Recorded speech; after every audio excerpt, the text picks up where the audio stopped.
Good evening and happy Monday. It is a happy Monday indeed for the nose picker and all the Philadelphia fans with our victory. I am wearing my Eagles Salute to Service hoodie in honor of the Eagles' victory and trip to the Super Bowl. Sorry to the Bills fans. I have family from Buffalo, so I was rooting for the Bills as well. But didn't work out, so now the Eagles are going to have to put a spanking on Patrick Mahomes and the Chiefs. So tonight, what I'd like to talk about is nosebleeds, also known in our world as epistaxis, right? Once again, doctors using fancy words to sound smart. So nosebleeds, we're going to talk a little bit about why you get them, what do you do to stop them when it happens acutely or in the moment when you're actively bleeding, and how do we prevent them, how do we get it to heal. Okay, so the nosebleeds are far more prevalent in the wintertime, right? Makes sense. We're inside more. We have more forced air dry heat. There's less humidity both in the house and outside. And of course, the cold. And we all know this winter has been colder than the heart of a Chiefs fan. Just kidding. Just kidding. Nothing wrong with Chiefs fans. A little bit of Eagles fan jumping out of me here. I'm going to get back into mode, back into nose picker mode. So, you should know that in the front of the nose, the divider of the nose on the inside is called the septum. And right in the front of the septum, there's a collection of blood vessels. If you're interested in the name, it's called Little's area or Kisselbach's plexus. It is a confluence of tiny, tiny arteries right in the front of the septum, right in the front of your nose. Now, this is why those of you who have experienced a bad nosebleed, you know that when these nosebleeds happen, they're tiny blood vessels, but they're arteries. And so it is everywhere, all over the place. It is an arterial bleed, which is a high pressure bleed, as opposed to a bleed coming from a vein, like if you cut in your hand, which they can bleed pretty good, but the blood is much darker. So bright red blood has oxygen in it. And so that is a sign of an arterial bleed, which is what most nosebleeds are. Now, there are nosebleeds in the front, nosebleeds in the back. Anterior nosebleeds is in the front. They're in the area I mentioned. Posterior nosebleeds can be other blood vessels, can be much more serious.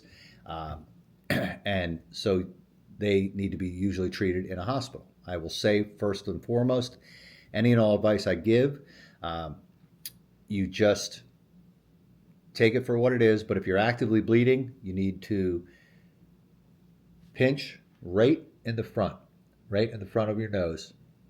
Okay, some people I've seen, they talk about pinching up here in between your eyes. Well, if you feel there's bones there. So that is not the place to try to compress a blood vessel down in the front of your nose, because all you're doing is squeezing the bones, your nasal bones. So right in the front, pinch the nostrils closed. Biggest mistake people make is they let go too soon. Hold their nose for like 5 seconds. Oh, still bleeding. Hold your nose for 10 seconds. Oh, still bleeding. If you have an active nosebleed, you need to pinch the nostrils, look at a clock, don't let go for 10 minutes. If at that point it's still bleeding, you need to go to the emergency room. You might need to have a sponge placed called a pack, or it might need to be cauterized, okay, which is one of the things I do in the office as well. If you're not sure about any of this advice, you just want to be looked at because you're having nosebleeds, look in my bio. There is a link to my practice website where you can make an appointment online, all the office numbers, you can call and make an appointment, whatever works best for you. Some things people are predisposed to nosebleeds for are being on blood thinners, okay? If people have severe allergies and they're using nasal sprays that are great, but they do dry the nose out, they could be more prone to nosebleeds. Trauma, obviously, getting hit can make your nose bleed pretty bad. So I talked about what you do with an acute nosebleed, right? Hold it 10 minutes, doesn't stop, straight to the emergency room, okay? Don't mess around with that, because if you have other medical issues, if you have heart issues, blood pressure issues, then it could be pretty serious. And so you don't want to mess around. You want to go to the emergency room, get looked at. They will call me or one of my colleagues, one of the other ear, nose, and throat doctors from your area, and they will come help you. All right. So again, going back to the blood vessel area in the front of the septum. So what happens in the wintertime? All right. It is dry. It is cold and dry. And so the lining of the nostrils of your nasal cavity gets dry. The lining over top of those blood vessels can crack. And if one of those blood vessels is in the crack, that's what cuts loose, and that's what you see. All right. So, again, in the emergency room, they might put a sponge in there to pressure stop the bleeding. All right. They need to stay in for usually a few days to let that blood vessel seal off. What happens if I see you in the office? If I do that nasal endoscopy I was talking about and see a blood vessel, I would then go ahead and cauterize it.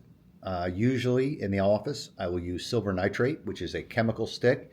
It reacts with the moisture in the tissue to create a chemical burn. So when I say I'm going to cauterize it, people look at me funny and they're like, are you sticking flame up my nose? No, I am not doing that. We use a chemical stick that on impact you can create a cautery zone, seal off the blood vessel, and then what happens next? Okay, or what happens if you weren't bad enough to go to the emergency room or to come see me, but you suffer from intermittent nosebleeds, maybe your child does. So we need to get that nose moist. Moisture is the key because I mentioned drying is the cause, so moisture is the solution. So how can you keep your nose moist? Everyone knows if you are someone who suffers with this every winter or even all year long, you need to be using something over the counter like saline. Saline nasal spray is a great thing. Okay, just plain saline, salt water. It's natural. Most of your body is made up of salt water anyway. You get those little Mr. spray bottles. They're great. 2 squirts in each nostril, 3 times a day. You can't do it too much. Okay, common misconception, and I understand this. Saline, I'm using salt, so it's going to dry my nose out more. No, it's the opposite. Saline actually moisturizes your nose and helps your nose to heal in those crusted areas. Okay, the other thing you can do is saline gel is something that you can use.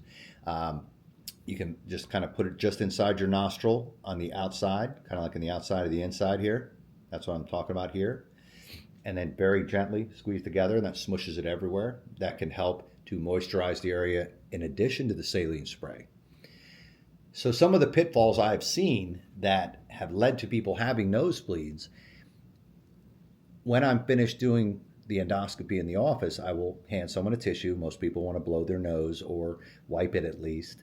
And I will see things like this. And I'm not making fun of anybody. I'm just saying, most of the time people are like, oh, this nose gets crusted. I'm trying to clean it out either with a cotton tipped applicator or with a tissue or my finger.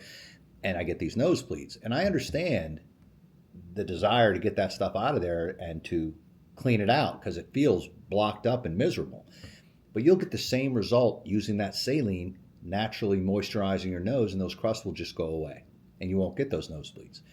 Now, when I hand people the tissue, sometimes I will see this, okay? And again, not making fun. I'm just trying to spread the word on pitfalls so others can avoid them, all right? So when some people wipe their nose, I'll see them take the tissue, and this is the joke I make, and I make it with patients. This tissue, you can see how thin it is, okay? It's clean. This is not some magical foam protector that makes it safe for your fingers to go inside your nose. Because I'll see things like this, and push, back and forth, wiggle, and out.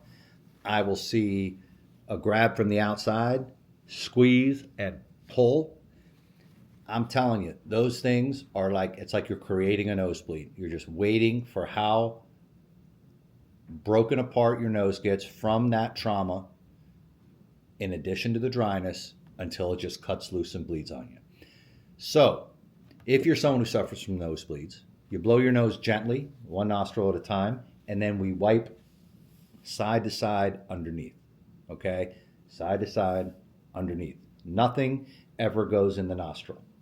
Your finger, a tissue, a Q-tip, cotton tip applicator, whatever. Nothing. All right? So, hopefully, these tips will help. Again, if you're not sure, you have any questions, you don't want to try this stuff, come into the office. Okay, I'd be happy to see you, talk to you about it, and talk about the same kinds of techniques. All right. I hope everyone has a wonderful evening, and thanks for tuning in. Again, my link is in my bio to my practice page. I would ask if you find this information useful, please go ahead and share it, repost it. It helps get the word out. All right. Have a great night.